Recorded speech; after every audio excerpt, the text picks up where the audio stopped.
The genesis of Kami. Settle in and let the worries of the day dissolve like mist on a quiet morning sea. Tonight you drift far back in time beyond the reach of recorded history, beyond memory itself into the age before time began.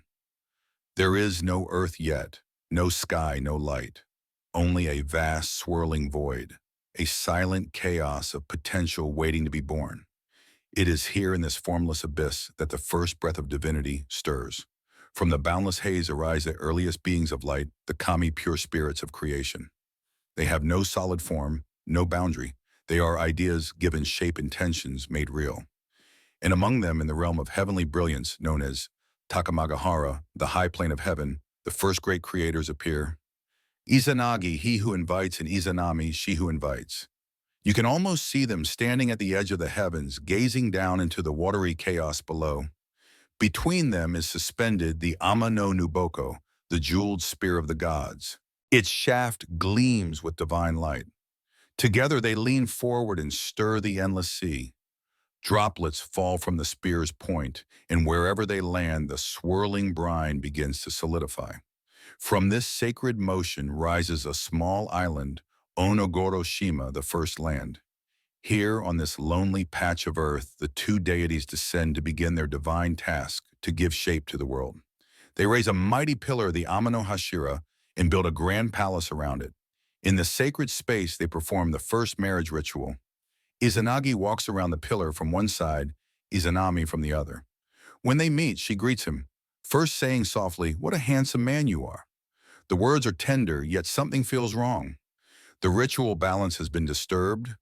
Their union produces not fertile life, but a frail, shapeless child, Hiruko the leech child. Heartbroken, they set the child adrift upon the sea in a small reed boat, leaving him to the currents. They return to the heavens and seek counsel from the elder gods, who tell them that the woman should not speak first in the sacred act. Izanagi and Izanami descend again and once more circle the pillar. This time, Izanagi speaks first. "What a beautiful woman you are." And the world answers. From their renewed union, the creation bursts forth like waves of light. Islands rise one by one from the primordial waters, Awaji, Shikoku, Kyushu, and finally Honshu, the great heart of Japan. The mountains climb skyward, the rivers carve their paths, and trees push up from the earth, their roots whispering with new life. Every hill, every stream, every gust of wind now holds a spirit, a kami of its own. The world blossoms with divinity, but creation, even divine creation, is never without pain. When Izanami gives birth to the kami of fire, Kagutsuchi, his flames burn her terribly. Her body weakens, and she slips away into darkness. Izanagi holds her in his arms, calling her name, but she does not answer. He watches the light fade from her eyes. From his grief, new kami are born from his tears, from his anguish, from the sheer immensity of love turned to sorrow. But the world feels emptier now. Izanagi's grief turns to rage. He draws his mighty sword, and in a fit of wrath slays his newborn son, the fire kami. The blood that spills across the mountains bursts even more deities, spirits of storms, volcanoes, and thunder. Creation is unstoppable, but it is now tainted with loss. Izanami, the mother of all, has descended into Yomi no Kuni, the shadowy land of the dead. Unable to accept her death, Izanagi journeys to the entrance of Yomi. The path is dim and damp, lined with stones slick from the breath of the underworld. He calls out to her across the darkness, his voice echoing among unseen caverns. And at last he hears her whisper, "My beloved, you have come for me." Her voice trembles. She tells him that she has eaten the food of Yomi, that she now belongs to the realm of death and cannot return. "Do not look upon me," she pleads. "Wait here. I will ask the rulers of Yomi to let me go." Izanagi waits. Time stretches endlessly. But patience erodes into fear, and fear into desperation. He cannot bear the silence. Lighting a torch, he steps into the forbidden darkness. The sight before him shatters his heart. Izanami, once radiant and full of life, is now a decaying corpse. Her flesh is crawling with maggots, and 8 monstrous thunderkami cling to her body. In horror, Izanagi turns and flees. Izanami's anguished cry follows him, swelling into fury. She commands the hags of Yomi, the Yomotsu Shikomi, to chase him. From the shadows surge ghost demons and the thousand horrors of the underworld. Izanagi runs using his comb to summon bamboo shoots that slow his pursuers, throwing peaches that burst with divine force to drive them back. At last he reaches the mouth of the underworld, a narrow cleft between the living and the dead. With a final heave, he rolls a massive boulder into place, sealing the entrance. The rock becomes Chigaishi no Okami, the kami of the road-blocking barrier. Through that stone, husband and wife speak their final words. Izanami curses him. "If you leave me, I will take 1,000 lives from the world each day." And Izanagi replies, his voice trembling but resolute, "Then I shall give birth to 1,500 lives every day." And thus life and death find their balance, the eternal rhythm of creation and decay that continues even now. Exhausted and polluted by his journey through death, Izanagi seeks purification. He finds a clear river and begins to cleanse himself. As he removes his garments, each item becomes a new kami. When he immerses himself in the cold water, the act becomes the first misogi, the sacred ritual of purification that Shinto followers still practice today. As the water washes over his eyes and skin, three brilliant deities are born from his cleansing. From his left eye, the radiant Amaterasu Omikami, the sun goddess. From his right, Tsukuyomi, the moon god. And from his nose, the tempestuous Susanoo, lord of storms and the sea. These three, the Mihashira no Uzunomiko, are the purest children of creation. The sun, the moon, and the sea, light, reflection, and motion, born from sorrow, purification, and renewal. In this divine act, the pattern of Shinto is revealed. Life springs from cleansing. Harmony emerges from balance. Impurity restores the world after defilement. The story of Izanagi and Izanami is not merely myth, it is the breath of Japan's spiritual heart. It teaches that the sacred lies within the rhythm of nature, creation, destruction, renewal. As the night deepens, you can almost sense it. The endless balance between life and death, the whisper of water over stone, the soft glow of dawn returning after darkness. And in that first morning light, the sun goddess opens her eyes. Her radiance will soon illuminate the heavens. But her story and her brother's will test the balance of the world itself. The sun goddess in the cave of heavenly rock. As you drift deeper into the quiet, you find yourself in a world newly made, a land still shimmering with the divine breath of creation. The rivers have found their courses, the mountains stand tall and proud, and the air hums with the presence of the kami. Yet among the heavens, harmony is delicate, and even the light of the sun can be dimmed by the storm. From Izanagi's cleansing in the river came three radiant deities, each bearing the essence of the elements. From his left eye shone Amaterasu Omikami, the sun goddess, her brilliance spreading warmth and order across the heavens. From his right eye emerged Tsukuyomi, the moon god, cool and serene. And from his nose came Susanoo, the tempestuous lord of storms in the sea. Amaterasu ruled Takamagahara, the high plane of heaven, a realm of clarity and divine radiance.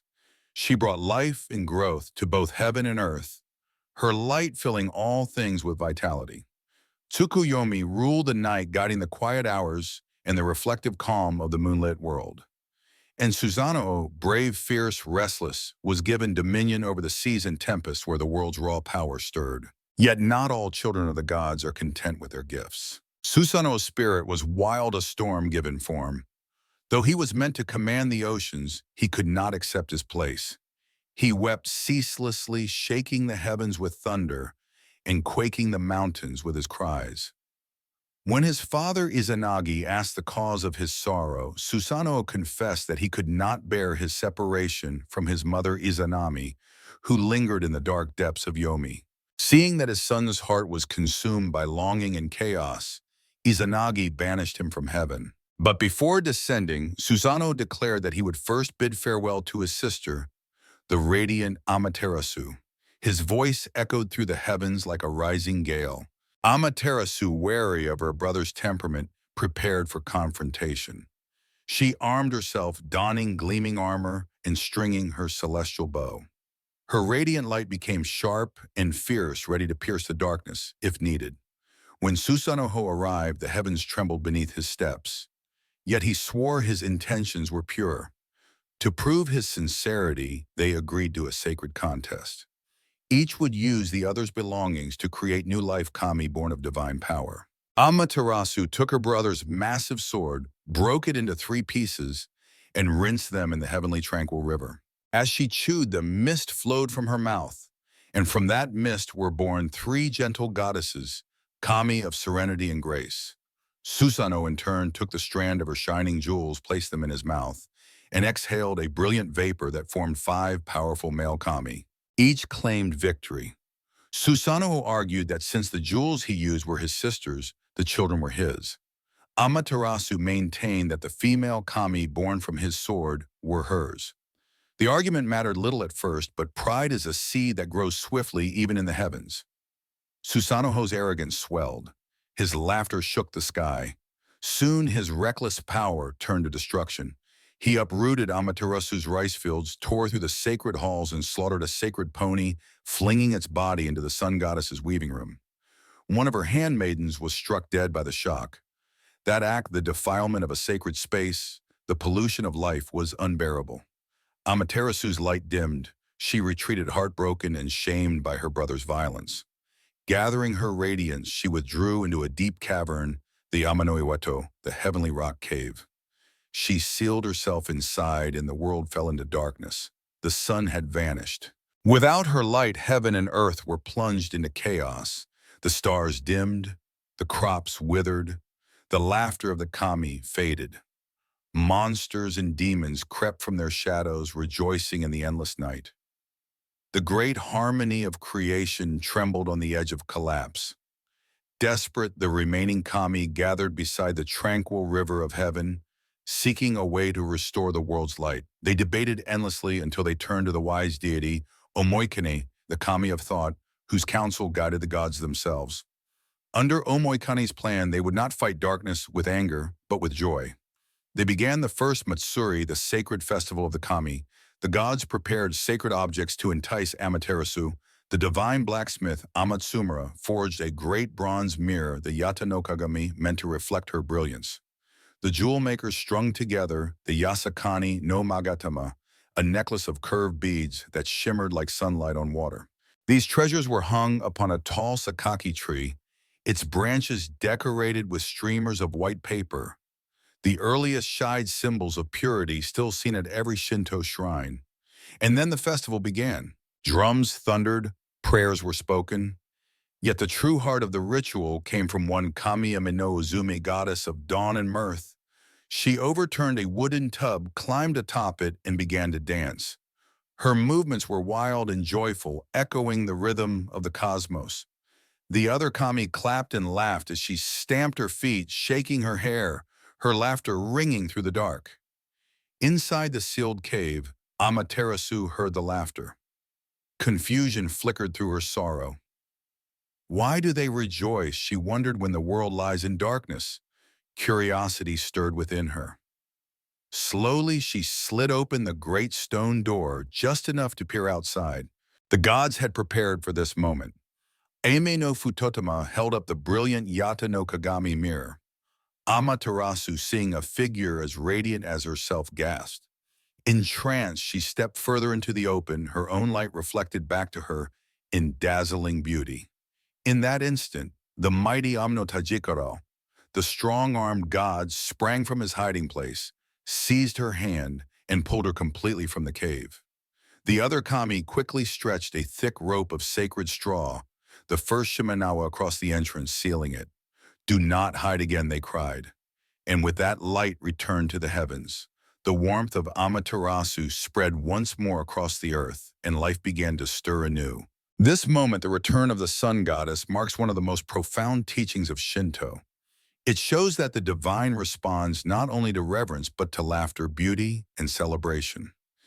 Even the highest of the kami can be moved by curiosity and joy. It is through festival, through ritual, and through harmony that balance is restored.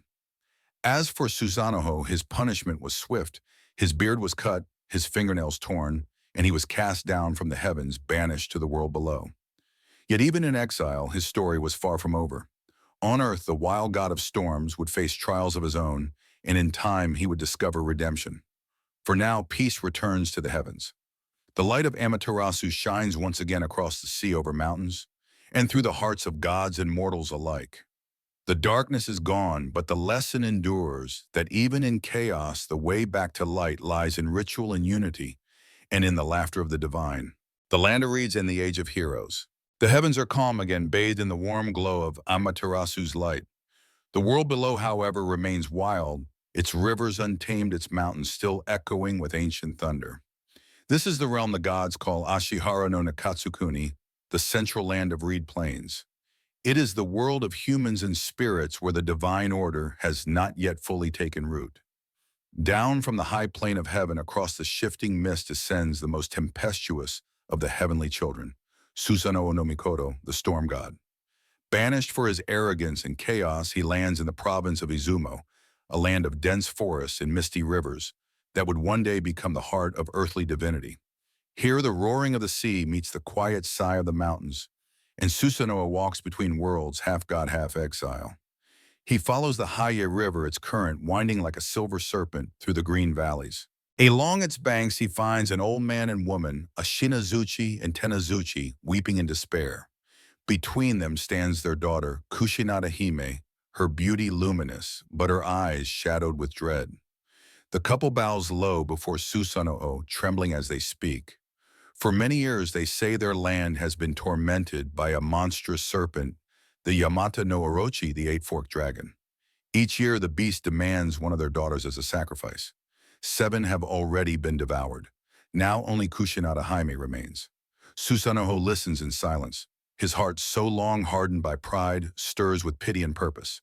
Here at last is a chance for redemption. He declares that he will slay the serpent, but asks for Kushinada Haime's hand in marriage if he succeeds.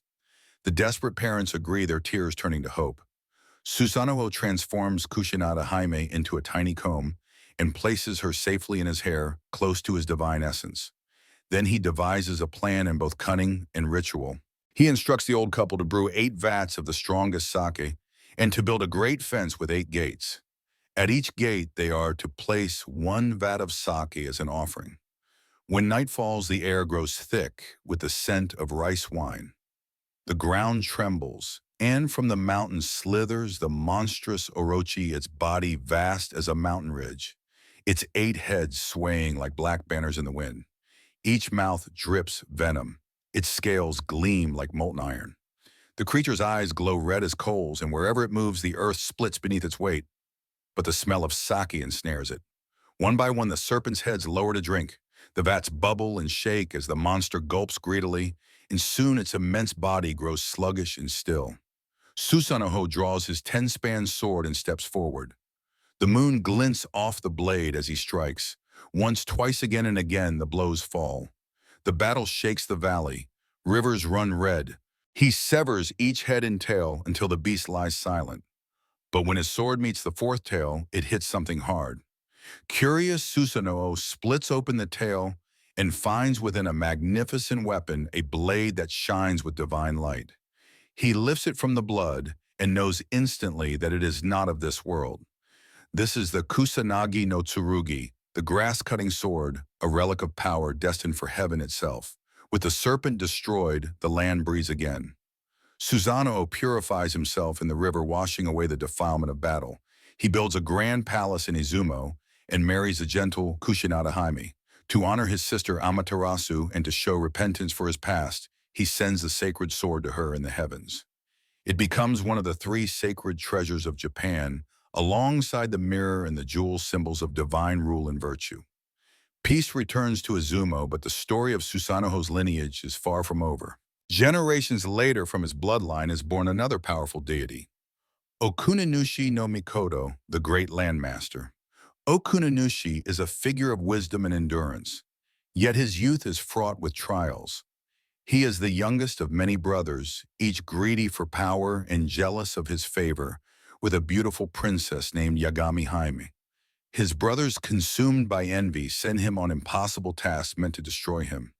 But Okuninushi's heart is gentle, his resolve unbroken. In one tale, his brothers trick him into carrying a burning sack, claiming it contains treasures. When he opens it, he is attacked by a monstrous serpent hidden inside. Mortally wounded, he is saved only by the tender care of a goddess of the underworld, Suseri Hime, who revives him with her divine medicine. Through perseverance, Okuninushi wins not only his life, but his destiny. With the aid of a small but mighty Kami Sukuna Bikona, he brings wisdom to humankind. Together, they teach the arts of medicine, agriculture, and governance. They build the first cities, cultivate the land, and give structure to the once chaotic world of the Reed Plains. Under his guidance, the wild spirits of nature begin to find order. But balance must always be restored between heaven and earth. In the high plane of heaven, Amaterasu and the celestial Kami watch with interest.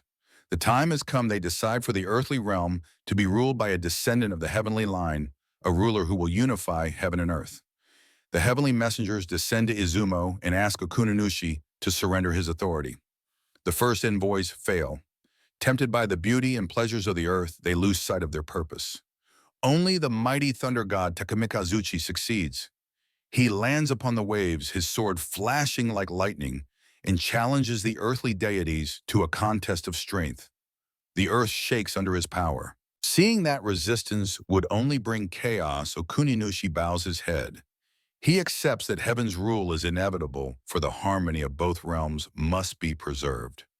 In return for his surrender, the gods promise to build for him a magnificent sanctuary, a place where he will continue to reign over the unseen world, guiding human fate from the shadows. This becomes the Izumo Taisha, the grand shrine of Izumo, one of the holiest sites in Japan. And so with peace and dignity, Okuninushi relinquishes the visible world. The heavens and the earth, once divided, now align in purpose. His act of humility ensures the unity of divine and mortal realms, paving the way for the next great chapter, the descent of Amaterasu's grandson who will carry the treasures of heaven to the earth below. As the winds quiet over the land of reeds, you can almost feel it at the stillness before a divine journey. The heavens shimmer faintly, preparing to open once more. A new ruler will soon walk among mortals, and with him the destiny of Japan itself. The emperor's descent. The storms have calmed. The chaos of Susanoo has been subdued. The lands below the Ashihara no Nakatsukuni, the central land of reed plains, are alive with the breath of kami and humankind alike. Yet still the heavens look down upon this world of mist and river and forest and see it as incomplete. The divine order must extend downward, binding heaven and earth in one eternal thread. In the radiant expanse of Takamagahara, the high plane of heaven, the Sun Goddess Amaterasu Omikami gathers the assembly of the gods. Her light fills a heavenly court as she speaks. The time has come, she says, for my descendant to rule the world below, not with domination, but with harmony. The kami of the earth have tamed the wild lands, and now heaven must bestow its light upon them. The lineage of the sun shall guide humankind. Her gaze falls upon her beloved grandson, Ninigi no Mikoto. Graceful and noble he stands before her, the golden halo of divine light reflecting in his eyes. He is chosen to carry heaven's will into the human realm, to descend and establish the sacred link that will unite God's nature and mankind forever. Before his departure, Amaterasu gathers the treasures of heaven, objects that are not mere symbols, but the living essence of spiritual truth. First, she presents to him the Yata no Kagami, the eight-sided mirror forged during the time of her seclusion in the cave. Its perfect reflection represents clarity and honesty. Look upon this mirror as you would upon me, she says. Let it remind you always to act with sincerity and self-reflection. A ruler must see himself truthfully before he can see others clearly. Next, she gives him the Yasakani no Magatama, the curved jewel necklace. Its smooth surface glows with the hues of dawn and dusk, symbolizing compassion and the bond between all living things. This jewel, she tells him, is the spirit of life and harmony. Govern with kindness and benevolence that the people may flourish under your care. Finally, she places in his hands the divine sword, Kusanagi no Tsurugi, the blade his great-uncle, Susanoo, retrieved from the body of the eight-headed serpent. This sword, she says softly, is courage made form. Use it not for cruelty, but to protect order, to cut away falsehood, and to defend the balance of the world. These three, mirror, jewel, and sword, are the three sacred treasures, the eternal emblems of Japan's divine lineage. Together they embody truth, benevolence, and valor, the virtues that sustain both heaven and earth. Ninigi bows deeply, accepting his grandmother's charge. The heavens grow still. Even the winds seem to pause as he steps forward to fulfill his destiny. The divine procession begins. Golden light gathers around Ninigi as he descends from the high plane of heaven, accompanied by a host of powerful Kami Uzume, the joyful goddess of dawn, Saru Tahiko, the guardian of the crossroads, and Ame no Koyane and Futodama, the great ritual priests who carry with them the words and rites of heaven. Their descent pierces the clouds like a pillar of radiance, and they alight upon the peak of Mount Takacho in the southern lands of Kyushu. The air is cool and fragrant with the scent of cedar and sea salt. The moment his feet touch the earth, the heavenly light mingles with the morning mist, and a new age begins, the divine and the mortal, bound forever. From his sacred vantage point, Ninigi looks out over the wide and fertile land. The rivers sparkle like threads of silver. The forests whisper with life. Yet he senses that the world below still needs guidance, a shepherd's touch, a unifying will. Soon his destiny intertwines with the earth itself. He meets the beautiful Konohana Sakuya Hime, the blossom princess daughter of the mountain god Oyamatsumi. Her name means the blooming of the cherry blossom, and indeed she embodies the fleeting grace of spring, the moment when beauty and impermanence coexist in perfect harmony. Their love is immediate and pure, like the burst of petals on a quiet breeze. Ninigi weds her, and from their union are born the first of a long divine lineage, children who carry within them both heaven's brilliance and earth's vitality. Yet not all tales of the gods are serene. Konohana's sister, Iwanaga Hime, the princess of the eternal rock, is rejected by Ninigi for her rough and stony appearance. Her father in sorrow declares that because Ninigi chose beauty over endurance, his descendants will live bright, beautiful lives, but brief ones. Thus, the human lifespan, though radiant, was forever limited. Even in divine tales, choice carries consequence. As generations pass, Ninigi's descendants spread across the land, guiding the people, teaching cultivation, and establishing peace among tribes. The divine bloodline weaves its way through time unbroken until it reaches Jimmu Ninigi's great-grandson, the figure who will walk the threshold between myth and history. Jimmu, born of both heaven and earth, grows to be a wise and courageous leader. He leads his people on an epic journey eastward, seeking the heart of the fertile plains, where the sun rises, a journey that mirrors the path of his ancestress Amaterasu herself. Along the way, he faces the fierce earthly gods, who still resist the heavenly mandate, but with divine favor and the guidance of sacred birds he prevails. At last, he reaches the land of Yamato, the central region of Japan, and there he establishes his rule. In that moment, the divine threads stretching from Amaterasu's light in the heavens to the soil beneath human feet is tied forever. Jimmu becomes the first emperor of Japan, his reign the beginning of an unbroken line said to descend directly from the sun goddess herself. The ancient chronicles mark this divine accession as the founding of Japan, the nation of the gods, Shinkoku. Even today, the date of Jimmu's enthronement, the 11th of February, is celebrated as the birth of the Japanese nation. To the people, the emperor is not simply a ruler. He is the living bridge between the mortal and the divine, a sacred presence who embodies the spirit of Amaterasu. Through him, the kami's favor flows into the world, sanctifying the mountains, the rivers, and the hearts of the people. Thus begins the sacred covenant of Shinto, that the divine and human realms are not separate but interwoven, that every life, every grain of rice, and every sunrise carries within it the echo of Amaterasu's eternal light. As the night grows still, you imagine standing upon Mount Takachiho yourself, feeling the soft wind that once carried Ninigi's descent. The stars above shimmer like the jewels of the Magatama. The moon gleams like the mirror, and the hush of the forest murmurs, like a sword drawn from its sheath, a promise that heaven and earth shall forever be one. The rites of nature. The divine descent has bound heaven and earth, but now comes the delicate task of maintaining harmony between the seen and the unseen.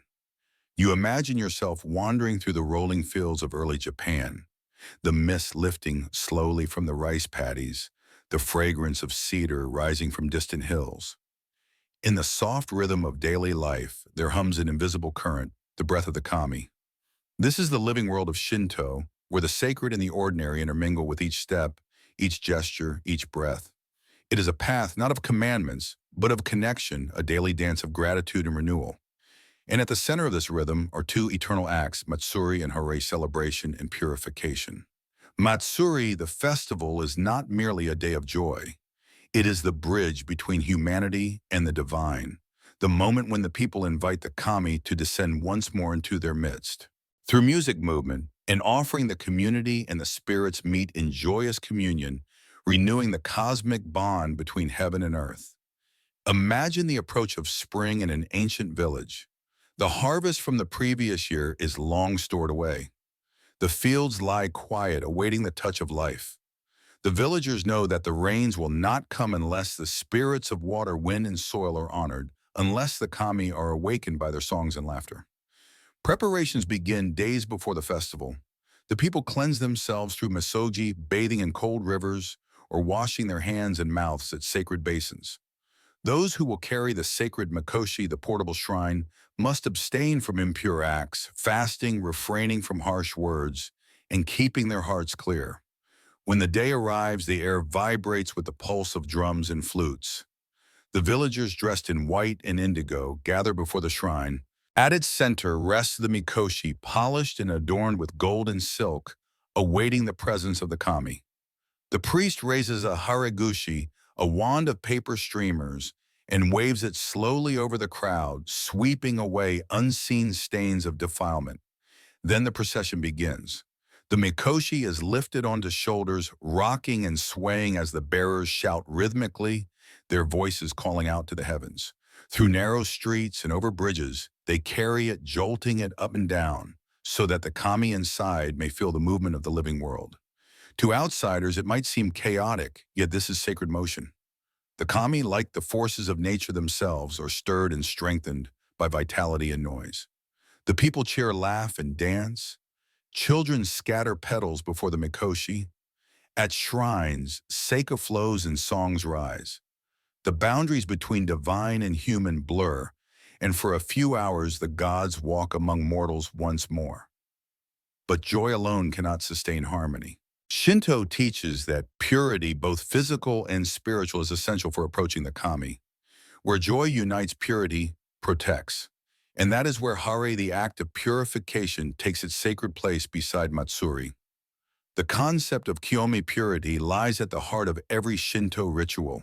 It is the bright, clean state that allows the divine to dwell within and around us. Opposed to it is kagari, defilement, a kind of spiritual dullness that gathers from contact with death, disease, misfortune, or negative emotions. Kagare is not moral sin, it is imbalance. It clouds the heart and separates the person from the rhythm of the natural world. To remove it, one must perform harai, the gentle art of cleansing the self and surroundings. The simplest act of purification occurs every time you approach a shrine. Before stepping through the sacred Torii, you stop at the Temizuya, the water pavilion. You take a ladle in your right hand, pour water over your left, then switch hands and repeat. You rinse your mouth softly, never swallowing, and finally cleanse the handle itself. This small ritual, quiet, precise, deliberate, is a reminder that one must never enter the divine space carrying the dust of the mundane. Water, the first tool of creation and renewal, remains the purest medium of Hari. Even the gods practiced it first. You remember Izanagi, who after fleeing the underworld washed his eyes, his nose, his body, and from that act of cleansing new life was born. Every time water flows over the hands or skin of a worshiper, that ancient moment of creation is echoed anew. But not all purification is by water. Salt born from the sea carries its own divine purity. It is scattered before shops and homes to banish misfortune, cast before wrestlers in the sumo ring to purify the ground, and offered at funerals to guard against the shadow of death. Fire, too, serves as a purifier, burning away the intangible stains of the spirit during rituals held at dusk, when the light of day gives way to the mystery of night. Twice each year, the entire nation participates in the Ohara, the Great Purification. Once in summer and once in winter, Shinto priests stand before their people and symbolically cleanse the country of all impurities gathered over 6 months of living. Participants write their names or sins upon a paper doll called a hitogata, breathe upon it, and cast it into the river.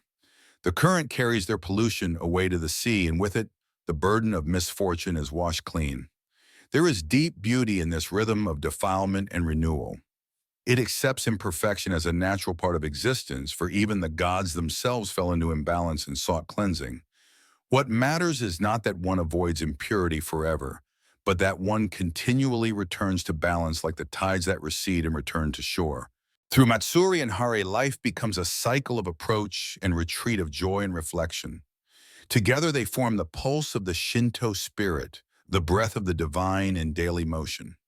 The people live not under commandments, but in constant conversation with the world around them. As the last drums of the festival fade and the torches are extinguished, the villagers bow once more to the empty Mikoshi. The kami, their visit complete, have returned to the unseen. Yet something remains, a sense of clarity, of renewed connection. The people feel lighter, their hearts bright as the morning dew. And as you drift back into stillness, you sense that same purity within yourself, the soft rhythm of the world breathing around you, the quiet whisper of the kami and the rustle of the wind. The festival is over, but the sacred continues. In that lingering peace stands a symbol that marks every approach to divinity, the gate between worlds, the Torii. Its form is simple, yet its meaning vast. It is there waiting in silence to remind all who pass that beyond lies the presence of the gods.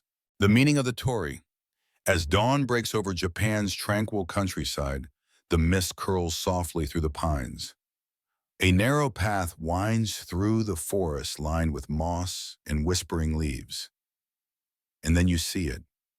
Rising quietly from the earth stands a simple gate of red and black, poised in stillness yet full of life. This is the Torii, the sacred gateway that marks the threshold between the mortal and the divine. At first glance, its structure seems unassuming, two vertical pillars joined by a horizontal beam, sometimes with a curved top, sometimes straight. But beneath that elegant simplicity lies a profound meaning. The Torii is not a door that opens or closes. It is a boundary and an invitation. To pass beneath it is to cross from the human realm, the everyday, and the ordinary into a world made sacred by presence, by attention, by reverence. You pause before it, and the air feels different. The hush of the forest deepens. The birdsong softens, as if even nature itself respects this space. You bow slightly before stepping forward, acknowledging that beyond this frame lies something vast and unseen. The word Torii is written with characters meaning bird and reside. Scholars believe this may recall the ancient practice of perching sacred birds upon poles to call down the gods. Over time, those perches evolved into wooden gates, pathways for spirits to descend, guiding them from the realm of the unseen into our own. Yet in another sense, the Torii stands as a symbol of purification. When you cross beneath it, you are not simply entering a place, you are stepping into a state of mind. Behind you lies the dust of the world. Before you stretches the sacred ground of the kami. Every Shinto shrine, from the grandest to the humblest, bears its Torii. Some stand alone in forests or by rivers, marking a spot made holy by nature itself, a waterfall, a towering tree, a mountain that breathes divinity. Others rise in great succession, forming tunnels of scarlet light, such as those at Fushimi Inari Taisha in Kyoto, where thousands of vermilion gates trace the slopes of the sacred mountain like a path of flame ascending to the heavens. Each gate is both a prayer and a promise offered by those who seek favor from the kami or who wish to honor their gratitude. The color red vermilion is no mere decoration. It is believed to ward off evil, to embody the warmth of life, and to protect the sacred from corruption. Even as centuries pass, the red pigment made from mercury oxide endures against weather and time, glowing like an eternal ember amidst the green. As you walk beneath a Torii, something subtle occurs. You feel the shift not only around you, but within you. The mind grows still. The senses heighten. Every sound, the rustle of the leaves, the murmur of water, the distant ringing of a bell, feels deliberate, as though the world itself were breathing in rhythm with your steps. This awareness is the essence of Shinto, the realization that the sacred is not separate from the natural world, but intertwined with it. The Torii merely reveals what was already there, drawing a circle of attention around the divine that hides in plain sight. Some Torii stand at the edge of the sea, half submerged at high tide, like the great Itsukushima shrine of Hiroshima Bay. When the sun sinks low and the tide rises, the gate seems to float upon the water, its reflection trembling like a spirit between worlds. To gaze upon it is to see a vision of transcendence, the earthly touching the heavenly, the eternal shimmering upon the surface of the fleeting. Others deep in mountain valleys stand lonely and unpainted, their wood darkened by rain and time. The sacred does not require grandeur. Even the simplest form, two pillars and a beam, can contain infinite meaning if approached with sincerity. The building of a torii, too, follows ancient custom. Before erecting it, priests perform purification rites, consecrating the ground and invoking the presence of protective kami. The gate becomes a living conduit through which blessings flow in both directions, from heaven to earth and from human hearts upward to the divine. And yet beyond their physical presence, the torii carry symbolic weight that reaches far into the soul. They teach that life itself is a procession of thresholds. We cross unseen torii every day, when we rise from sleep, when we begin a journey, when we make a vow, or when we stand in awe before something greater than ourselves. Each moment of transition, each act of awareness is a step beneath an invisible gate, a reminder that the sacred is always near, waiting for our recognition. In ancient times, entire roads leading to shrines were lined with torii, guiding pilgrims across the landscape of devotion. These roads were called sando, the path to the kami. Travelers would cleanse themselves along the way, not only washing their bodies, but quieting their minds. As they drew nearer to the shrine, the world grew quieter, simpler. The mundane faded behind, and the eternal rose ahead like the first glow of dawn. Even the act of leaving a shrine is sacred. When worshippers depart, they do not turn their backs upon the sanctuary. Instead, they walk backward a few steps, bow once more to the torii, and only then turn away.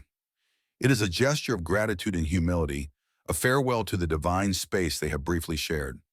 Through centuries of change, through war, through peace, through the ebb and flow of empires, the torii has remained steadfast. Its form has varied, its colors have shifted, yet its message endures: the world is holy, and the line between heaven and earth is thinner than we think. As twilight deepens and the wind brushes the long grass, you find yourself once more before a torii. The red pillars glow in the fading light, the crossbeams silhouetted against a sky awash in gold. You bow gently, the same way countless generations have done before you. When you step back through, you feel something new, not the loss of the sacred, but its quiet persistence within you. For Shinto teaches that the divine does not stay behind the gate, it walks beside you in every step, every breath, every turning of the seasons. The torii stands silent as you go, a sentinel between worlds. Behind you lies the whisper of the gods, ahead the simple grace of the living earth. And somewhere in the distance, you hear the faint chime of bells calling the faithful once again to the sanctuaries of renewal, the shrines where the Sun Goddess is honored in eternal light. The Sanctuary of Ise. The night is past, and the first glow of dawn begins to brush the horizon. The forest hums softly as the wind glides through cedar and cypress. You walk along a gravel path, the sound of each step crunching like a heartbeat in the still morning air. The world feels hushed, suspended between sleep and awakening. Ahead, faintly veiled by mist, lies a place that has remained sacred for over 2,000 years. Izanagi, the grand shrine of the Sun Goddess Amaterasu Omikami. No other place in Japan feels quite like this. Here, the divine and the human coexist in perfect balance, not through monumentality or splendor, but through purity, simplicity, and renewal. The path narrows beneath towering trees that seem to have witnessed all of Japan's history. Their trunks are wide, their roots thick with moss, and their canopies interlaced to form a natural temple of shade and light. Along the way, a wooden bridge arcs gracefully over a river. The Isuzu, its waters clear as crystal. You pause and bow before crossing. For in Shinto, water is not merely water. It is a mirror of heaven, a vessel of purity. Across the bridge, the sacred grounds unfold. Wooden fences, pale, unpainted, and perfectly fitted, enclose spaces within spaces, each one more sacred than the last. The air here feels different, cooler, brighter, alive with quiet energy. Isajingu is not a single shrine, but two great sanctuaries. Neku, the inner shrine, devoted to Amaterasu herself, and Geku, the outer shrine, dedicated to Toyuke Omikami, the goddess of food and sustenance. Between them, More than 100 smaller shrines dot the forest, each honoring a different aspect of nature, one rain harvest, and hearth. And yet what makes Ise truly extraordinary is not only its devotion to the gods, but its devotion to impermanence. Every 20 years since the 7th century, the entire shrine is dismantled and rebuilt plank by plank, rope by rope, in a sacred ceremony called the Shikinen Sengu. This is not reconstruction from decay, but renewal by design. The ancient buildings made entirely of cypress wood are never allowed to age or rot. Instead, they are reborn in perfect form on an adjacent plot of land, a mirror image of the old site. In that act of rebuilding, the people affirm a truth that lies at the heart of Shinto, that permanence is not endurance, but continuity through change.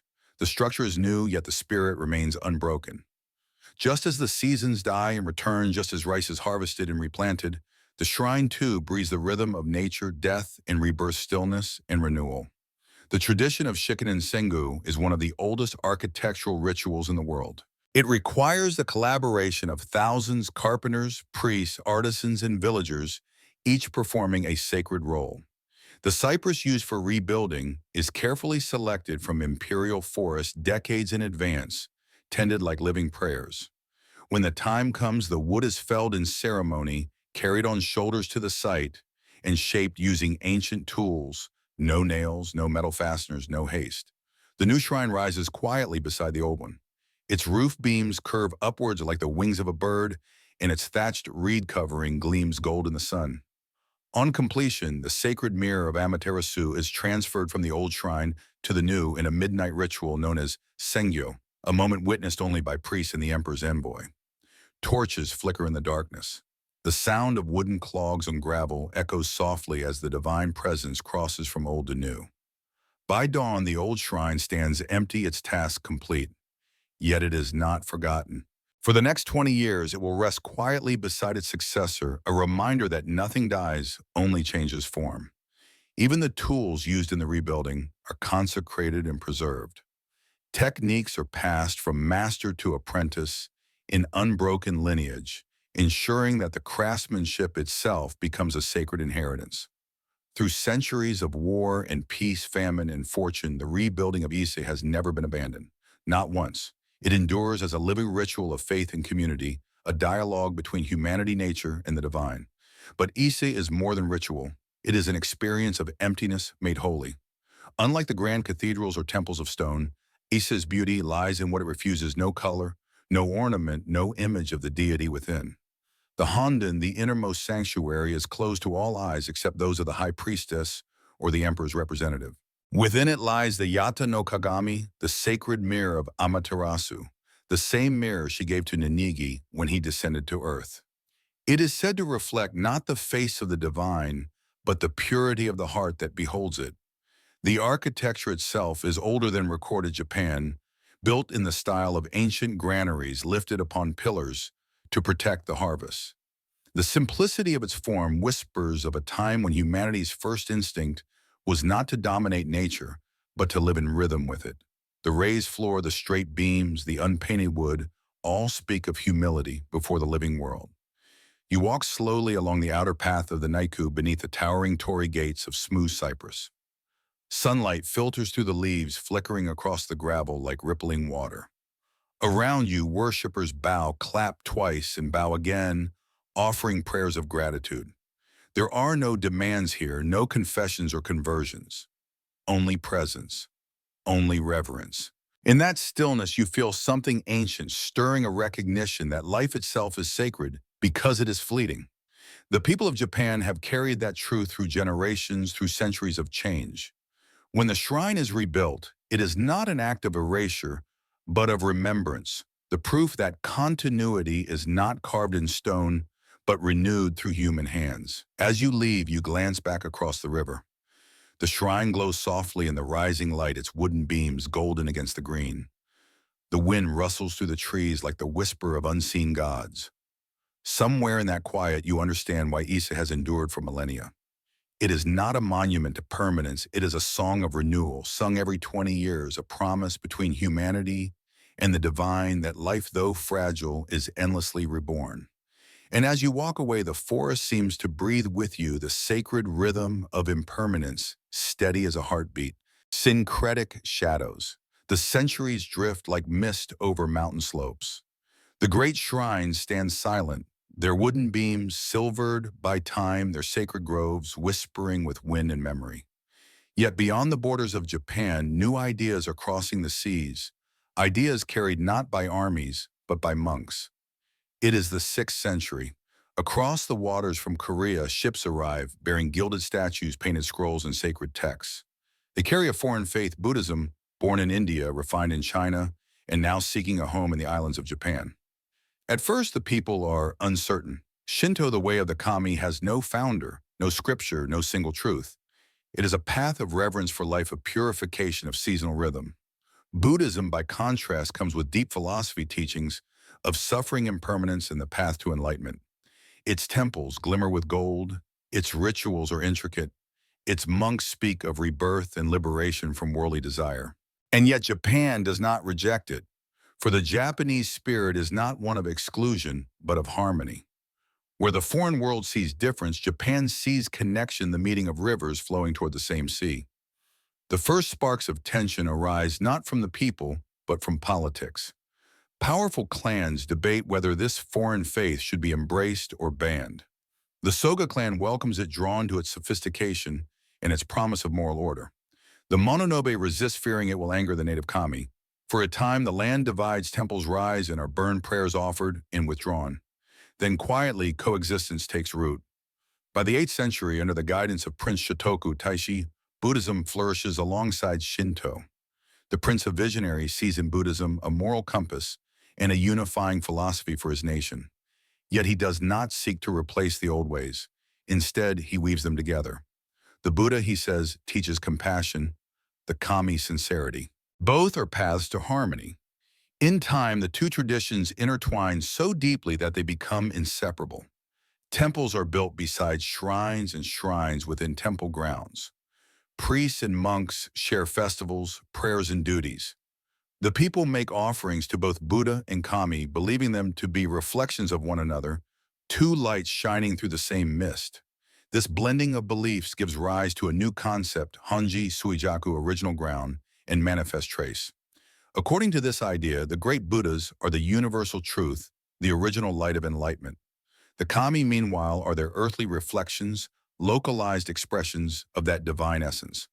Amaterasu, for instance, is seen as the manifestation of Dainichi Nyori, the cosmic Buddha of infinite light. The gods of wind and water, the mountains and rice fields, are viewed as compassionate forms through which the Buddhas reach the hearts of the people. The two faiths do not compete, they complete one another. Shinto provides the sacred landscape, the living breath of nature. Buddhism brings introspection, philosophy, and the promise of release from suffering. Together they shape a worldview that sees no boundary between matter and spirit, between life and eternity. In temples like Todaiji and Nara, colossal bronze Buddhas sit in calm meditation, while nearby shrines honor the local kami who guard the land. At Kasuga, Taisha, crimson Torii lead to a shrine where the dear sacred messengers of the gods wander freely, symbols of peace between faiths. Even the emperor himself participates in both traditions. He prays at the Shinto shrines for the nation's prosperity and commissions Buddhist sutras for its spiritual protection. For nearly a millennium, this harmony endures. It becomes part of Japan's spiritual fabric, Shinbutsu Shugo, the fusion of kami and Buddha. Temples are built with Shinto-style architecture. Shrines house Buddhist relics. The rituals of one become the music of the other. Festivals blend prayers to both pantheons, as the people see no contradiction in revering the kami of their village and the Buddha of compassion in the same breath. In the rhythm of daily life, you might visit a Shinto shrine in the morning to pray for good fortune and a Buddhist temple in the evening to honor departed ancestors. To live, one follows the path of the kami; to die, one entrusts the soul to the Buddha. Together they cradle the full cycle of human existence. Even art and poetry reflect this union. The ink paintings of monks depict mountains as divine beings. Poets write of the wind as the voice of enlightenment. The sound of temple bells merges with the rustling of sacred groves, and in that harmony, the Japanese heart finds peace. But as centuries pass, the world changes. The great harmony that once seemed eternal begins to tremble under the weight of politics. The age of the samurai dawns, bringing with it new codes of duty and loyalty and new ways of channeling the divine. The warrior class bound by honor and death begins to reinterpret the faiths that shaped their ancestors. Yet for now, in this golden age of coexistence, Japan lives in rare spiritual balance. The people feel no need to choose between the paths of the Buddha and the Kami, for both lead toward the same truth, the unity of all things, the impermanence of form, and the quiet, enduring beauty of renewal. And as you drift through the misty lanes of Nara or stand among the countless vermilion gates of Kyoto, you feel the presence of both traditions breathing side by side. The incense from the temple mingles with the scent of cedar from the shrine. The chants of monks blend with the clapping of hands before the kami. In that mingled sound lies something deeper than belief, the gentle heartbeat of a nation that learned not to erase differences, but to weave them into harmony. The world of Japan has become a tapestry of light and shadow, stillness and movement, heaven and earth. Yet as time flows onward, even harmony must face the winds of change. And soon another force will rise, a new code born from the battlefield, shaped by devotion, discipline, and honor, the way of the warrior. The way of the warrior. The winds of change sweep through Japan. The tranquil harmony of temples and shrines of prayers whispered beneath cypress trees begins to mingle with the clang of steel and the thundering of hooves. The age of the samurai has arrived, an era of loyalty and conflict, beauty and death, when the teachings of Shintos take on new life beneath the armor of men.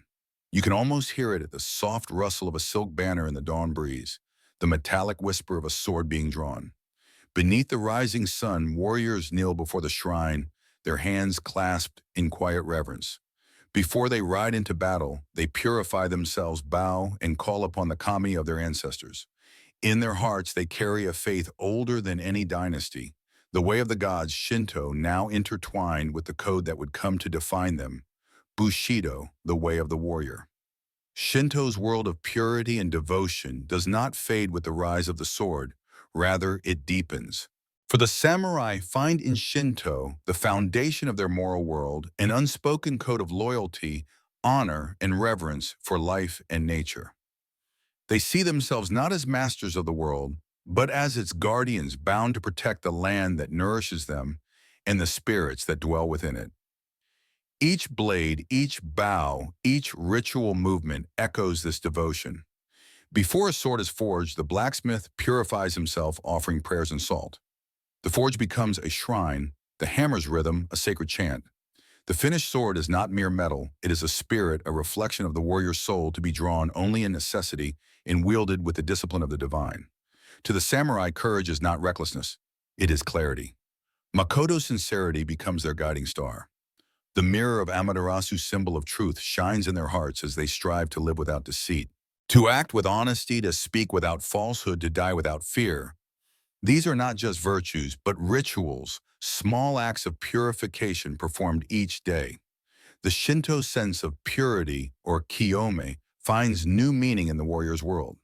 Before battle, samurai wash their hands, cleanse their blades, and offer quiet prayers to the kami of war, such as Hachiman, the god of archery and victory. But even Hachiman is not a god of destruction. He is a guardian spirit, a protector of the people born from compassion. In his honor, shrines rise across the land, often near castles or in mountain valleys where warriors train. Within these sacred grounds, soldiers lay down their weapons, remove their helmets, and kneel in silence. The stillness between battles becomes a kind of prayer, a reminder that strength without reverence leads to chaos, and that the divine resides in restraint. As you wander through the centuries, you see how the teachings of Shinto and Buddhism merge within the samurai heart. The Shinto reverence for life and purity blends with Buddhist awareness of impermanence, the fleeting beauty of existence, the acceptance of death as part of the eternal cycle. Thus is born a warrior both fierce and serene, to die with grace, to live without arrogance, to protect what is sacred. This is the ideal that drives them. The sword becomes not a weapon of cruelty, but a symbol of order. Even its shape reflects the harmony of the cosmos, the curve of the blade, like the arc of the moon, its edge gleaming like sunlight on water. In the quiet moments before battle, the samurai often stand beneath the open sky, gazing toward the mountains where the kami dwell.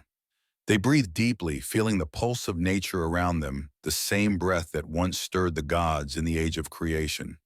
They are taught that to fear death is to cling too tightly to the self. To release fear is to become one with the flow of the world, as the river becomes one with the sea. In this way, Shinto offers the warrior more than courage, it offers belonging. The samurai does not fight for personal glory, but for the continuation of harmony, for the protection of ancestors, family, and land. Every life he takes, he carries as a burden, not a triumph. Every victory demands purification. After each battle, rituals of cleansing are performed, washing away the stain of death, not out of guilt, but to restore balance. Incense burns, salt is scattered. Prayers are whispered to the fallen, both friend and foe. For even in war, the line between sacred and profane must be redrawn through reverence. You picture a lone samurai returning home after a campaign. His armor is scarred, his sword nicked his spirit heavy. He kneels before the family shrine, lights a small candle, and offers rice and sake to the kami. The flickering flame dances across the ancestral tablets. He bows deeply and whispers a prayer. May my heart remain pure. May my blade never dishonor the gods. That prayer, quiet, private, unrecorded, becomes the soul of Bushido. As centuries pass, this code shapes all of Japan. The warriors who once fought for feudal lords become poets, scholars, and teachers. Yet the spirit of purity, sincerity, and loyalty endures. The ideals of Shinto gratitude, harmony with nature, reverence for the unseen flow like an underground river through the culture of tea ceremonies, ink paintings, and poetry. Even in peace, the warrior's heart remains vigilant, not toward enemies, but toward his own imperfection. In time, shrines such as Yasukuni are built to honor those who have fallen in battle. Beneath their towering Torii gates, the living and the dead share the same space, a nation's gratitude embodied in quiet reverence. Though later centuries would cloud these shrines in controversy, their original spirit was one of remembrance and purity, a continuation of the Shinto ideal that death too can be a form of return to the divine. In the fading light, you picture the rows of swords, now sheathed, forever resting beneath the same red gates that mark every sacred threshold. The wind carries the faint sound of temple bells from afar, mingling with the rustle of leaves in a shrine grove. This is the Japan of the samurai, not only a land of war, but of devotion, a place where courage and serenity, blade and prayer coexist beneath the eternal light of Amaterasu. And as night descends, you realize that the warrior's way was never about conquest. It was about alignment. The perfect balance between discipline and compassion, strength and purity, heaven and earth. The way of the warrior, like Shinto itself, is the way of harmony. Mountain mystics. The wind carries you upward now through valleys veiled in mist, along winding paths, where sunlight drips through cedar branches like liquid gold. You climb higher, and the air grows thin and silent, the sounds of the human world fading behind you. Soon only the mountains remain vast, ancient breathing. For the mountains of Japan have always been more than earth and stone. They are living beings, sacred pillars linking heaven and earth. Each ridge and peak hums with spirit. Each waterfall murmurs the voice of the kami. It is here in these high and lonely places that another faith took root, not in temples or shrines, but in the wild heart of nature itself. This is Shugendo, the way of training and testing. It is a path of asceticism, an awakening, a fusion of Shinto's reverence for nature, Buddhism's pursuit of enlightenment, and Taoism's understanding of cosmic energy. Born in the mists of the 8th century, Shugendo shaped a lineage of mystics known as Yamabushi, those who lie in the mountains. You can almost see them robed figures walking barefoot over stones slick with dew, their conch shell horns echoing through the valleys. They move like ghosts between realms, half human, half divine, their lives, dedicated to communion with the mountain gods. According to legend, the founder of this path was a mysterious figure named En-no-Gyoja the Hermit, and born in the late 600s, he was said to possess supernatural powers, able to command spirits, summon rain, and speak with the kami. Yet he sought not fame but purification. He withdrew into the mountains of Katsuragi and Omine, where he lived among waterfalls and caves, meditating, fasting, and testing the limits of the human body and the soul. His teachings form the foundation of Shugendo, that enlightenment is not found through withdrawal from nature, but through immersion in it. The mountain itself becomes both temple and teacher. Its cold streams and perilous cliffs are trials that strip away illusion and reveal the divine within. The Yamabushi who follow this path train their bodies and minds in rituals that blur the line between the physical and the spiritual. They climb cliffs, wade through freezing waterfalls, walk across burning coals, and meditate for days without food or sleep. Each act is a form of purification, a masoji of the soul, echoing Izanagi's first cleansing after his descent into the underworld. Their training grounds are the sacred peaks of Kumano Omine and Dewa Sanzan Mountains, still revered today as the dwelling places of kami and Buddhas alike. To the Yamabushi, these peaks are not mere rock and soil. They are living deities, embodiments of strength, wisdom, and endurance. To climb them is to ascend toward enlightenment. To descend is to bring that light back to the human world. At dawn, the Yamabushi begin their rituals. They stand beneath icy waterfalls, their white robes clinging to their bodies as they chant the names of the gods. The water pounds against their shoulders like the voice of heaven washing away doubt, fear, and impurity. They bow to the east as the first rays of sunlight break through the clouds, believing that the warmth of Amaterasu's light cleanses the heart. Later, they blow into their horogai, the conch shell, trumpet its deep, haunting tone rolling through the valleys.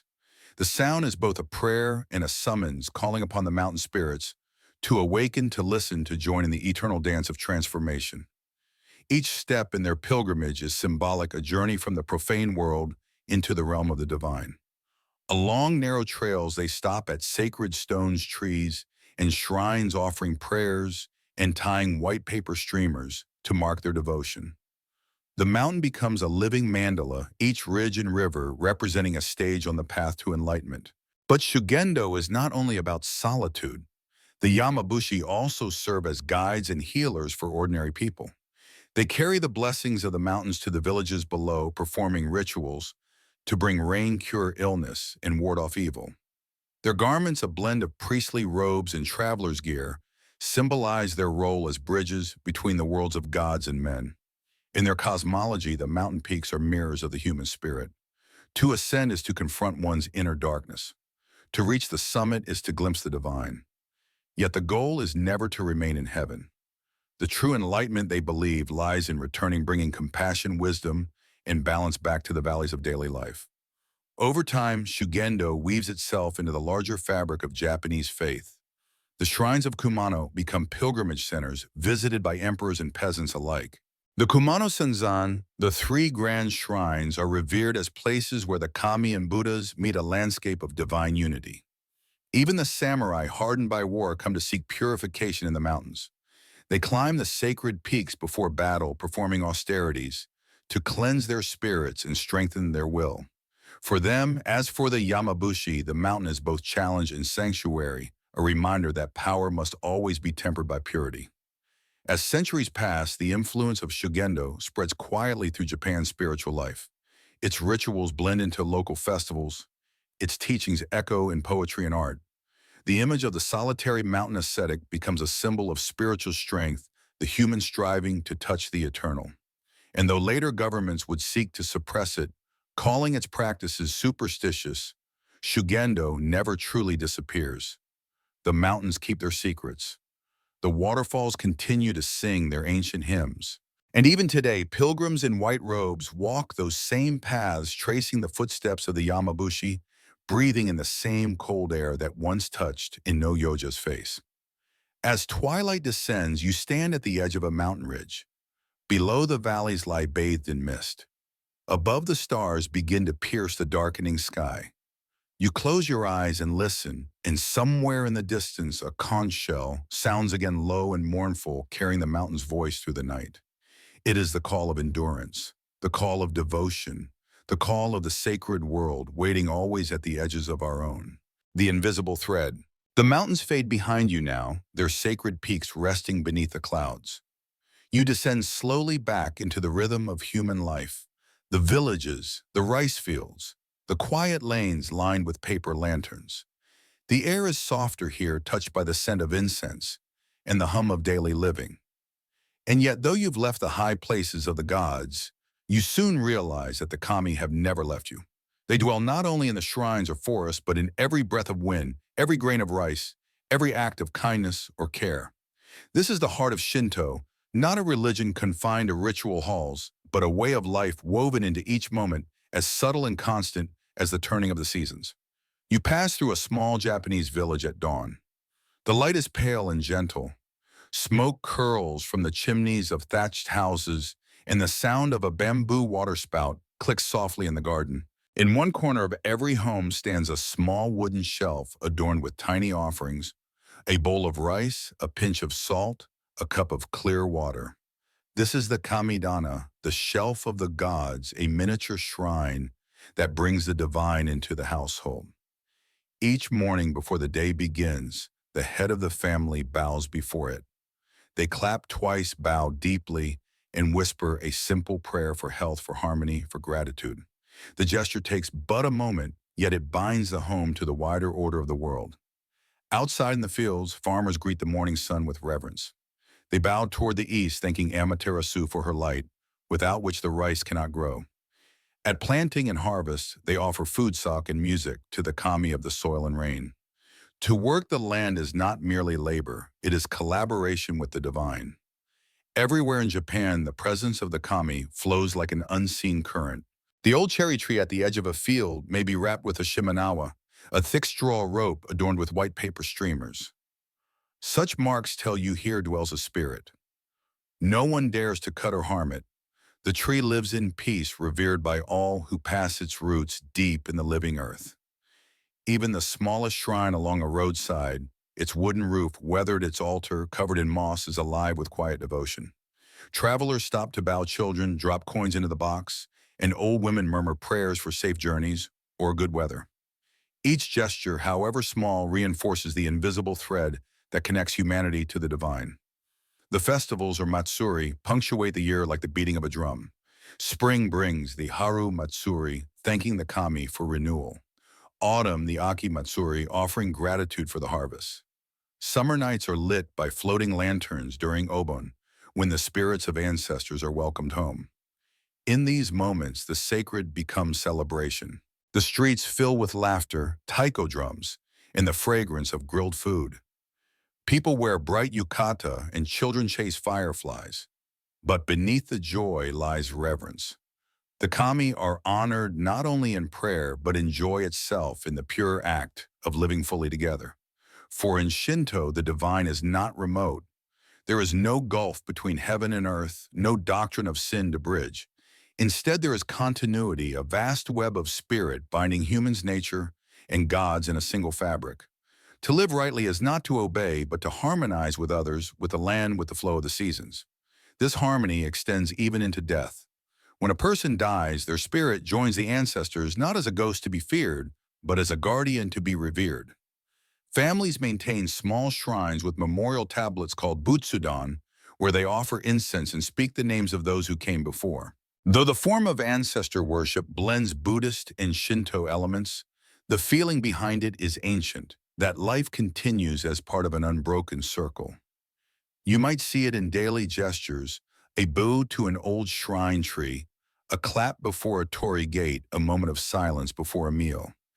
Even the practice of saying itadakimasu before eating, I humbly receive, carries a spiritual undertone, a recognition of gratitude to all that made the meal possible, the farmer, the fisherman, the cook, and the kami themselves. In cities too, amid the hum of modern life, the old ways endure. Between glass towers and busy streets, small shrines nestle in pockets of green. Office workers stop by during lunch breaks to wash their hands, ring a bell, and bow. Students purchase tiny omamori amulets of luck and protection before exams. Travelers visit ima walls, hanging wooden plaques inscribed with wishes and prayers for health, love, or success. These acts are simple, but they hold the power of centuries. In them lives the idea that holiness does not dwell in isolation, it dwells in attention and gratitude, in the delicate balance between self and world. And sometimes in the quiet hours of dawn or dusk, you can sense it most strongly, that invisible thread connecting all things. The chirping of cicadas, the scent of rain on soil, the laughter of children playing beneath a shrine gate, all are voices of the same song. The poet Torii Norinaga, one of Shinto's great scholars, once wrote that the essence of Japanese spirit lies in mono no aware the gentle sadness of things. It is the awareness that beauty is fleeting, that every petal, every season, every life passes, and that this impermanence itself is sacred. To feel mono no aware is to see the divine not only in birth but in fading, not only in spring but in the autumn leaf that falls gracefully to the earth. It is to live fully aware that all things are connected not just to the commune but to each other. As the evening deepens, lanterns flicker in the village streets. Somewhere a bell tolls softly from a distant temple. You realize that what endures in Japan is not the walls of shrines or the rituals themselves, but the quiet reverence they inspire, the knowledge that life in all its small moments is sacred. You breathe in the cool night air and feel the presence of that unseen current, the gentle pulse of the kami flowing through everything that is. The Meiji Restoration. The seasons change, and with them, the quiet rhythm of Japan's spirit begins to shift. The 19th century dawns with a sense of awakening, soft at first, then steadily gathering momentum like the tide before a storm. Across the seas, new ships appear on the horizon, their black smoke curling against the dawn sky.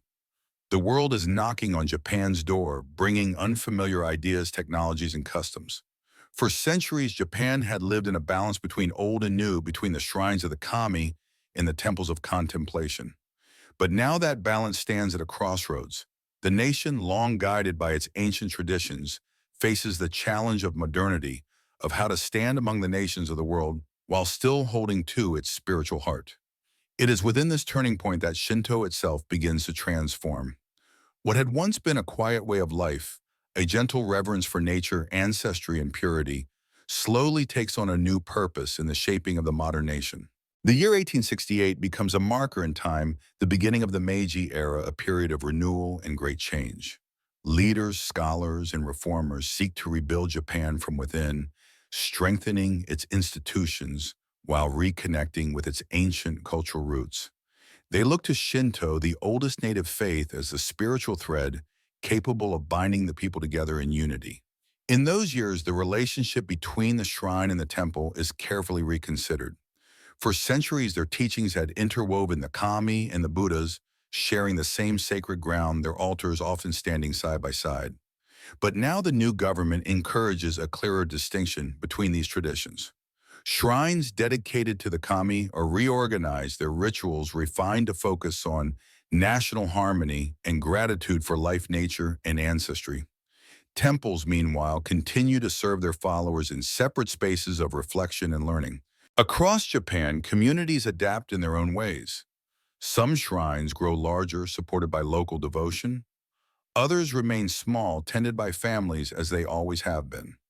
In each, the essence of Shinto endures purification with water offerings of rice and salt prayers for peace, harvest, and renewal. During this time, the idea of state Shinto gradually emerges, not as a new religion, but as a way of organizing and honoring long-held traditions within a national framework. Shrines are recognized as cultural centers, places where respect for nature, family, and the continuity of life can be expressed together. The faith that once spoke mainly of village festivals and harvest rites now comes to symbolize the unity and resilience of the Japanese people themselves. The emphasis shifts toward shared values, sincerity, diligence, respect, and gratitude. At schools and in local gatherings, people learn to see Shinto not only as ritual, but as a guide for good living. The bow before the Torii gate becomes both a gesture of reverence and a quiet act of belonging. Still, the transition is not without tension. Old habits fade slowly, and the separation of temples and shrines, though peaceful in many places, brings uncertainty to some. The people must learn to navigate new forms of devotion to keep what is sacred while adapting to new times. Yet through this process, the heart of Shinto remains untouched, the belief that purity and balance lead to harmony, that the divine resides not far away, but in the very breath of the natural world. In many ways, this period is one of rediscovery. Scholars delve into the ancient chronicles, the Kojiki and Nihon Shoki, searching for the roots of their culture. Artists and poets find inspiration again in the myths of creation, the light of Amaterasu, and the gentle strength of the land. The rebuilding of shrines, the revival of traditional craftsmanship, and the renewal of ancient festivals all reflect a longing to reconnect with something enduring and pure. Shinto, once local and intimate, becomes a reflection of a broader identity, a reminder of continuity through change. As Japan opens to the world, its people carry with them this inner light, this connection to the kami that gives them balance amid transformation. But behind the progress, a quiet melancholy lingers. Some feel that in redefining the sacred, a little of its mystery is lost. The shrines once tucked among rice paddies and cedar groves now stand at the crossroads of history, symbols of both preservation and adaptation. The gentle rites of purification, the clapping of hands before the altar, the silent prayer for peace, these moments remind the people that beneath all change lies something constant, the human need to find harmony with the unseen. In the quiet courtyards of the shrines, morning light filters through the trees. The scent of cedar and incense mingles with the sound of wooden clappers. Visitors bow, make their offerings, and whisper their prayers, not for power or glory, but for balance, understanding, and peace. The spirit of the age is one of motion, yet also of memory. The new and the old walk side by side. And through it all, Shinto continues to evolve not in opposition to the world, but in conversation with it. By the dawn of the 20th century, Japan has changed beyond measure.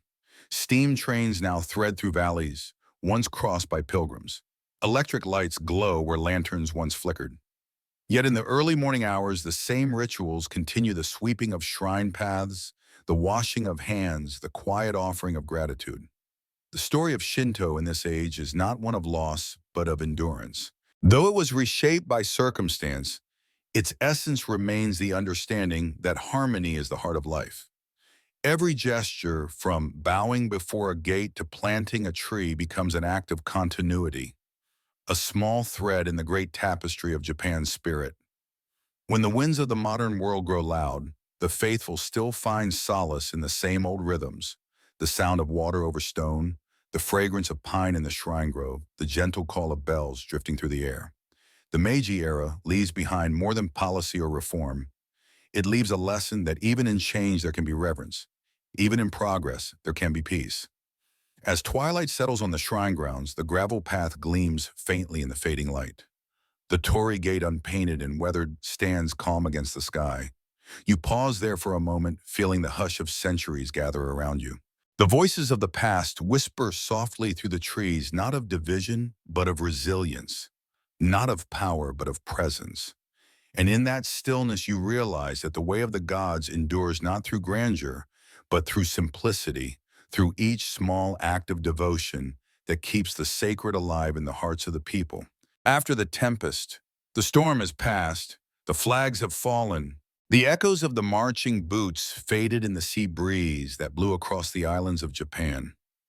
Then there was silence, a deep silence like the silence after thunder.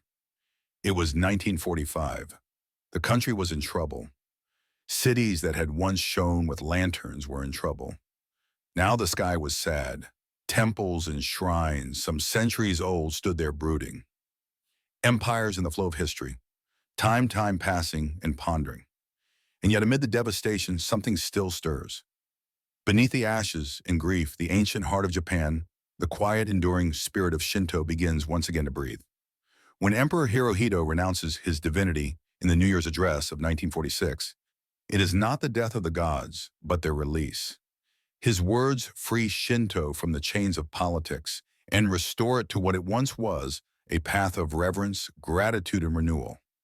The ties between us and our people, the emperor says, are not based on myths and legends, but upon mutual trust and affection. For the first time in modern history, Shinto becomes a matter of personal faith rather than national law.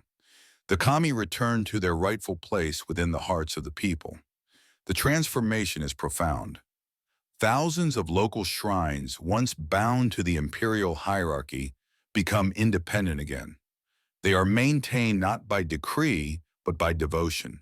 Communities rebuild them plank by plank, sweeping the grounds, replanting sacred trees, restoring what war could not destroy, the spirit of gratitude that defines Shinto. As the years pass, the rhythm of life slowly returns. Children laugh beneath cherry blossoms once more. Rice fields shimmer green under the sun. In every gesture of rebuilding, the people practice an unwritten prayer, may harmony return. The post-war decades become a time of rediscovery. Scholars and priests alike turn their gaze inward, asking what is Shinto when stripped of empire and power. Their answer echoes through the forests and the hearts of the faithful. Shinto is not doctrine, but relationship. Not commandment, but connection. The faith that once justified armies now speaks again of rivers, trees, ancestors, and community. In this quieter age, three main forms of Shinto emerge. Jinja Shinto, the shrine tradition rooted in ancient practice and maintained by local communities. Kyoha Shinto, the sectarian movements, each with its own founders and philosophies, many emphasizing healing, moral purity, or prophetic vision. Minzoku Shinto, the folk religion that thrives in the countryside where local gods, ancestral spirits, and seasonal festivals intertwine. Each form is distinct, yet all share the same gentle pulse, the sense that the divine flows through all things, and that to live well is to live in tune with that rhythm. Across Japan, new generations learn to see the shrines not as symbols of power, but as sanctuaries of peace. The great Ise Jingu, rebuilt once again after the war, shines with quiet grace, a reminder that renewal, not domination, is the true strength of faith. Even in modern cities like Tokyo and Osaka, small shrines bloom between steel towers. A single Torii gate may stand beside a neon sign, a trickle of water from a stone basin may cut through the noise of traffic. Office workers pause there each morning to bow, wash their hands, and whisper a prayer before beginning the day. The world outside races forward, trains, electricity, television, skyscrapers, but within these pockets of calm time seems to stop. The scent of pine, the sound of wooden clappers, the gleam of sunlight on a bronze bell, all remind the people of something eternal, something untouched by progress or ruin. As the decades unfold, Japan experiences miracles of recovery. Industry flourishes, cities gleam anew, and the people, once crushed by defeat, rise again with quiet determination. And though modern life grows ever more complex, the invisible thread of Shinto remains woven through it, subtle, persistent, unbroken. The kami are not forgotten. They simply move with the times. New shrines appear beside highways and factories, even on ships and airplanes. Pilots offer sake to the wind gods. Engineers bless new machines for safety. The act of reverence endures, adapted, transformed, but never lost. Meanwhile, across the world, Shinto begins to draw curious eyes. Visitors from distant countries walk beneath the Torii gates of Kyoto or Nikko, captivated by the balance of simplicity and grace. Scholars speak of Shinto not as exotic myth, but as a profound philosophy of coexistence, a faith that sees no division between humankind and the natural world. In the poetry of this rebirth lies an irony. By losing its empire, Shinto regains its soul. The same purity rituals that once prepared soldiers now cleanse ordinary hearts. The same sacred festivals that once glorified the state now celebrate the joy of life, the blooming of cherry blossoms, the harvest moon, the dance of lanterns upon summer nights. The people once again find meaning not in grand declarations, but in quiet acts of reverence, sweeping the shrine steps, offering rice, clapping twice before the kami. Through all this, the lesson of the past lingers like a soft echo, a reminder that faith must serve harmony, not pride, that divinity shines brightest when approached with humility. You imagine walking through Tokyo at twilight. Between the towers, a small shrine nestles in shadow. Lanterns flicker. The air smells faintly of cedar and incense. A young woman bows, places her hands together, and murmurs a prayer. Then with a small smile, she steps back into the neon glow of the city. In that single gesture, that balance between ancient and modern, sacred and ordinary, lies the spirit of post-war Shinto. A faith that endures not because it commands, but because it listens. Not because it conquers, but because it adapts. Not because it rules from above, but because it flows through everything quietly like sunlight through leaves. The war has ended. The empire has fallen. Yet the way of the gods continues softer now, wiser, a path not of conquest, but of compassion. And as night settles over the city, The sound of a temple bell rolls across the rooftops, mingling with the hum of modern life. You realize, as countless others have before, that the divine is never lost. It only waits for silence to be heard again. The eternal path. The night is quiet again. The long centuries of Japan's story, from myth and creation to empire and renewal, flow behind you like a great river of time. Yet even now, that river does not end. It continues quietly and endlessly, winding through the modern world.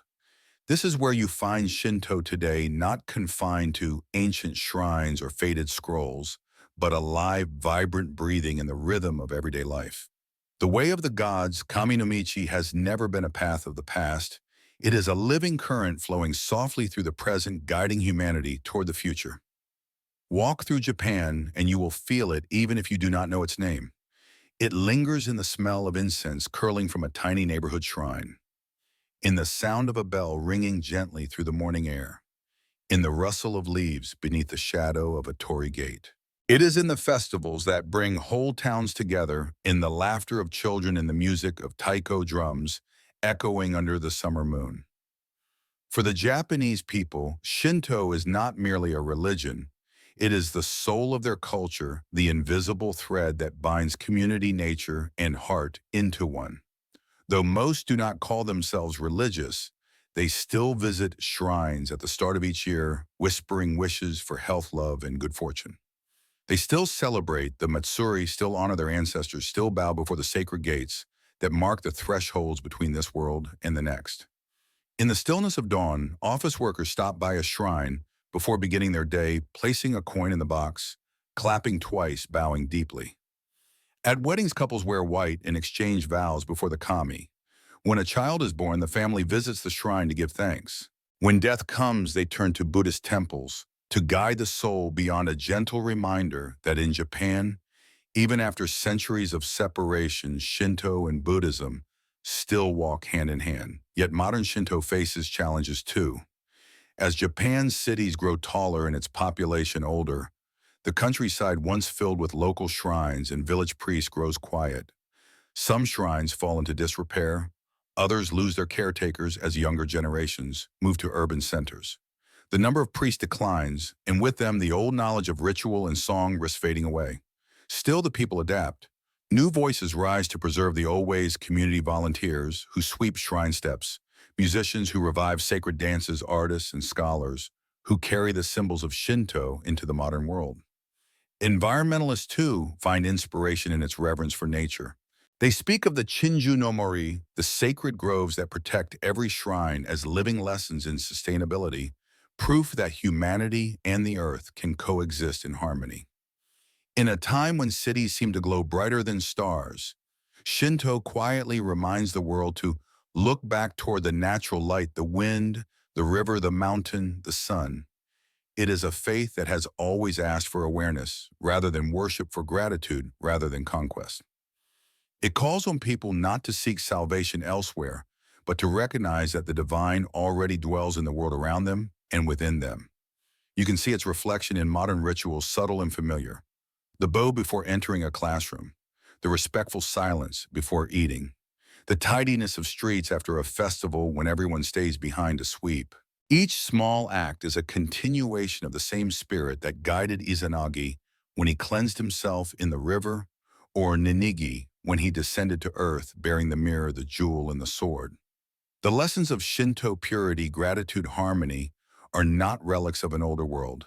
They are tools for the present one. In an age of noise and hurry, Shinto teaches patience. In an age of excess, it teaches simplicity. In an age of isolation, it reminds us of connection. At Ise Jingu, the sacred shrine of Amaterasu, the rebuilding continues still every 20 years without fail. Each new structure is an echo of the old, a renewal of the covenant between heaven and earth. That act of renewal is Shinto's deepest truth, that nothing, not even faith, should remain unchanged. To endure, one must renew. Beyond Japan, Shinto's message begins to find quiet listeners. In distant countries, people build small shrines and gardens, plant trees in honor of the kami, or practice meditation inspired by Shinto's philosophy of harmony with nature. It spreads not as dogma, but as atmosphere, a reminder that divinity may be found not in scripture, but in the stillness between breaths. And perhaps this is why Shinto endures when so many creeds rise and fall. It does not promise salvation, for it believes the world is already sacred.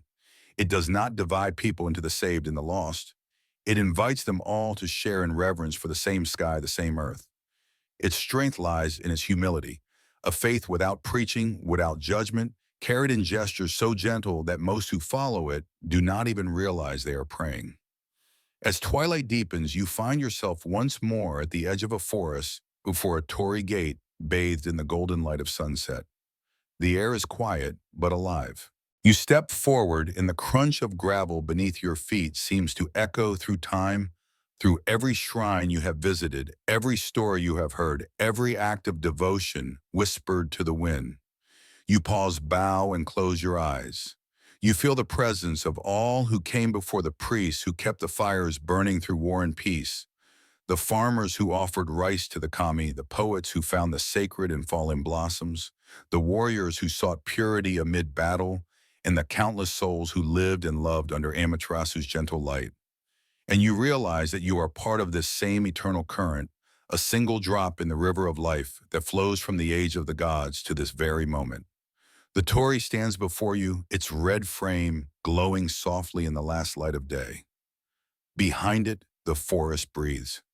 Somewhere within, a bell rings once low and clear, its sound lingering in the air like a memory. The path of the gods is not far away. It is here beneath your feet, within your breath in the world that waits beyond this gate.